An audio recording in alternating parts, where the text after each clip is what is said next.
আসসালামু আলাইকুম ওয়া রাহমাতুল্লাহি ওয়া বারাকাতুহু।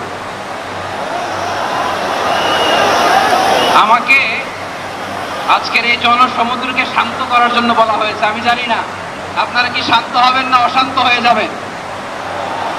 প্রিয় সুধী, মার্চ করতে যে লাথি গুতা খেলা উষ্টা সব আমরা খেয়েছি, তারপরেও আজকের এই সোহরাওয়ার্দী উদ্যানের এই গণজমায়েতে, এই জনতার মহাসমুদ্রে উপস্থিত হয়ে আমরা বুঝতে পেরেছি আজকের এই মহাসমুদ্র, জনসমুদ্র ফিলিস্তিনের প্রতি, আল আকসার প্রতি বাংলাদেশের জনগণের ভালোবাসার বহিঃপ্রকাশ।